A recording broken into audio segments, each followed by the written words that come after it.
Sabay-sabay natin alamin ang mga kaganapan na nangyayari sa ating bansa.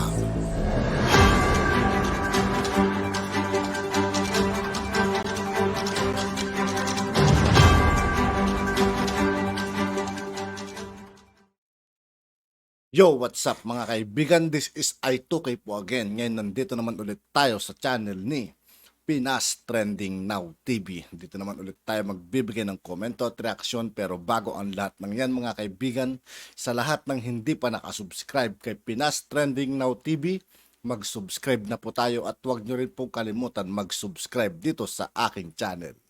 Simulan na natin mga kaibigan, let's go! Sabi mga kababayan dito sa balita, sa news release ng Presidential Communications Office, PBBM cites significance of matatag curriculum. Says it could fine-tune Philippine education. Malamang nabasa po ng ating Pangulong Bongbong Marcos yung matatag curriculum na nilaunch ni Inday Sara po as DepEd Secretary. Diyan nyo, ano Mr. Maravillas, nireview ng Pangulo. Malamang nireview ng Pangulo. Kasi hindi man siya yun ang pagkakaiba ng ating Pangulo kay Inday. Hindi basta nagpapalabas ng mga statements na hindi siya sigurado. Di ba? So nagpalabas siya ng statement kasi I think ni-review ng ating Pangulong Bongbong Marcos. Pero si Inday hindi po ni-review. Sabi po niya yon. Ikaw niya, Mr. Maravillas. Yun ang sabi niya. Hindi man daw niya ni-review. Magagalit na naman na niyan, Mr. Maravillas, yung mga DDS vloggers sa'yo. Ano magagawa natin na si Inday mismo yung nagsabi na hindi daw niya ni-review kasi wala man siyang background sa education? Hindi man pa ako yung nagsabi noon. Siya mismo. Approve without thinking. Pero para sa akin mga kaibigan, pinag-aralan niya rin talaga to. Yung pagbabago niya sa K-12. Ginawa nilang K-10. Kasi napalaking bagay yun mga kaibigan kung tutusin. Malaking bagay na para sa mga mag-aaral, sa mga magulang, di ba? Di ba? Hindi siya distracted kahit ayaw tayong tigilan ng China.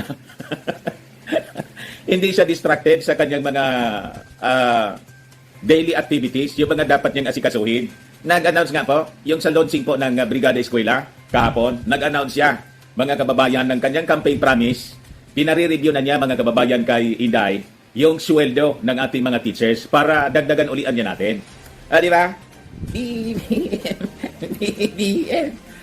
Pero yung mga ACT teachers po, kasi wala mang magustuhan yung mga ACT teachers po, lalo na yung representative nila sa Congress. Laging mali yung ginagawa ng ating gobyerno. Walang maganda sa kanila. Kahit bigyan mo pa ng increase, hindi makontento po yung mga ACT teachers. Sila man lang po, yung mga members ng ACT teachers ang hindi kumbinsido. Pero majority sa ating mga guro, mga kababayan, natutuwa sila. Di ba? So ito yung balita. Magkasama yung ating Pangulong Dapat buwagin na lang sana yung ACT party list na yan, di ba? Bongbong Marcos at si Inday, kasi DepEd Secretary po siya. The Department of Education's launching of matatag curriculum will improve the country's school curriculum and determine what suits the needs of Filipino learners, sabi po ng ating Pangulong Bongbong Marcos. This is very significant na niya because ang sinusubukan natin gawin ay ayusin ang curriculum para maging mas bagay sa pangangailangan ng mga batang Pilipino. Marcos said during an interview after attending the 2023 Brigada Eskwela event doon sa Manila. So malamang mga kababayan, binasa niya. Di ba? Nireview niya. Ang masaklap, mga kababayan, sabi nga ng isang kaibigan ko dito, na isa ring educator, nabodolan niya yung mga mamamayang Pilipino ng K-12 program. Bakit po nabodol?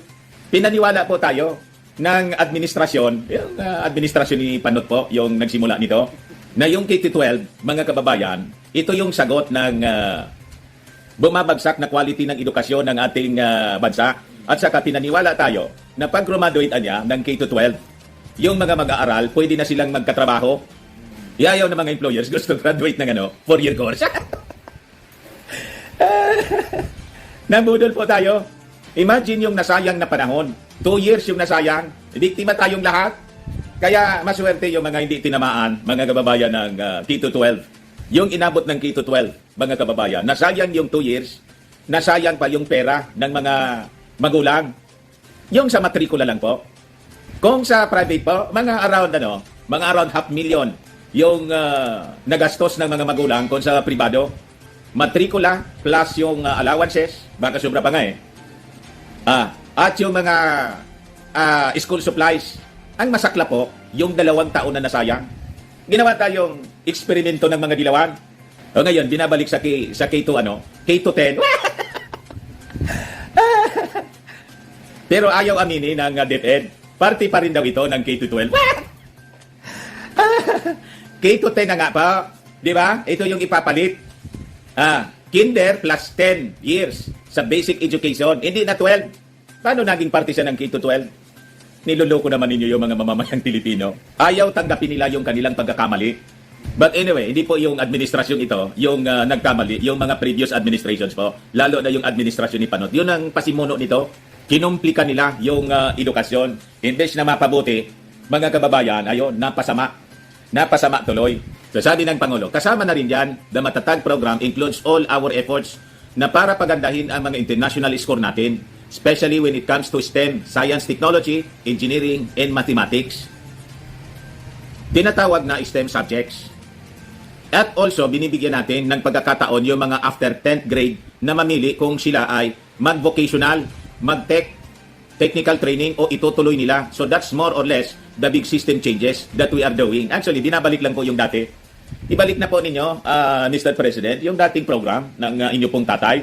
Sa bagay, ito nga po, mga kababayan, para wala ng kalituhan, kinder plus 10 years sa basic education. So, 1 to 6, ibalik na lang ninyo na pag grade 6, gagraduate sila sa elementary. Ayun, dati lang po. Then, 4 years in high school. Di ba, K to 10 yun? Pag 4th year high school, di gagraduate ulit sila sa high school. Di ba napakaganda yung ganong pattern ng system of education natin noon? Doon na tayo eh. Ang importante lang i-upgrade yung curriculum. Hindi man kailangan dagdagan. Nakomplika lang. Paulit-ulit lang yung mga subjects na itinuturo tulad ng Filipino. Ang daming subjects sa Filipino. Yung English, grammar lang ang importante diyon, basic English and grammar. Importante makapag-communicate tayo ng klarado at tama. 'Yun naman ang purpose ng language. Di ba? Kung ano-ano pa.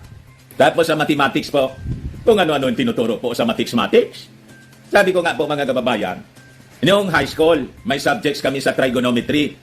Kung ano yung matuturo sa mga mathematics. Alam mo, siyempre, para sa mga engineer yun mga kaibigan, kung tutuusin. Yung sa mga matla, mga algebra, mga et cetera, ganun. Yung mga computer, di ba?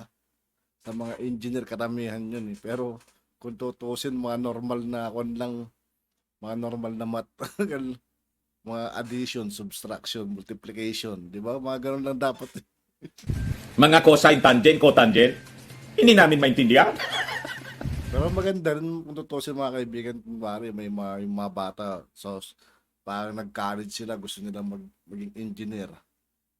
Para pag sampa nila ng high school, alam na agad nila yung mga sukat-sukat na mga ganun, di ba? After na maituro yung dapat sa Ay, high school pala yung mga algebra mga kaibigan, naalala ko lang. engineering lang siya. Yung mga gusto magpurso ng engineering, po. Pero yung mga wala man, hindi man kailangan po. Nagamit ninyo yung cosine, cotangent. Sige nga, yung mga nanonood sa atin, ilan sa inyo ang nakagamit sa mga transactions natin ng tangent, cotangent? Sine, cosine, tangent, cotangent. May point din si Kuya yung nagsasalita mga kaibigan mo. Totoo naman dito.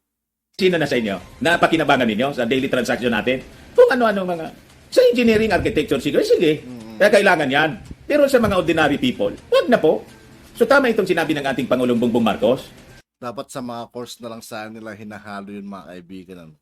Sa mga college, ganun. Yung after ng K-10, yung gusto niya magpurso, o di dumiretso sila. Tulad noon po. Tapos may NCEE noon, mga kababayan. Pag hindi ka pumasa, 2 years lang ang pwede mong kunin. Pero pwede ka na mag-take uli ng NCEE. Di ba ganun yun? Pag pumasa ka na, then you can continue with the 4-year course. Pag hindi, technical vocational.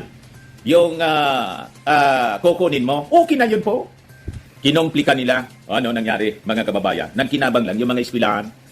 Tapos yung mga, may-ari ng mga school supplies. Yun ang nagkinabang. Yung mga magulang, yung mga mag-aaral, hindi man po. Hindi man na-upgrade. Hindi man po na naayos yung edukasyon. Bakit po? Reject na mga employers po. Yung mga graduate, ayaw man anya nila. Sabi ng isang kaibigan kong professor, teacher dito, nabodolan niya. Ganon yung nangyari po sa atin. So, sabi rito, and sa key stages niya, grade 1 to 3, dati 7 subjects tayo. Binaba natin sa 5 subjects with the focus on math, reading. And then, the science natin, papasok pang grade 4. O, ganon lang po. Simple as that. Yung pag-aaral po, hindi man natin kailangan komplikahin. Unang-una, ilang graduate sa atin, mga kababayan, ang mag-aral ng mga komplikadong subjects para umasinso sa buhay. Yun lang naman. Sa ibang bansa po, mga kababayan, yun ang dapat pag-review natin. Sa atin, pag nag-hire po, kung ano-ano mga qualifications po. Tapos, isweldohan lang po ng 350 per day. Sabi nga nang napanood kong isang vlogger po galing Canada, doon po, walang ganon. Hindi binabase sa educational qualification po. Siguro yung mga nurses, doctors, ganon, importante yon. Pero yung mga magtatrabaho ka lang naman sa mga pabrika, kailangan mo pa ng ng 4-year course at kung ano-anong ipinasa. Hindi po. Sila na mismo yung nagtitraining po. Yung mga employers niya mismo sa... Tapos na. At yun nga po mga kaibigan, dito po nagtatapos ang ating reaction video. Muli ako po si I2K ng Sundalo ng Dunggalo at 811. Maraming salamat sa patuloy na pagsuporta. Yeah, peace out.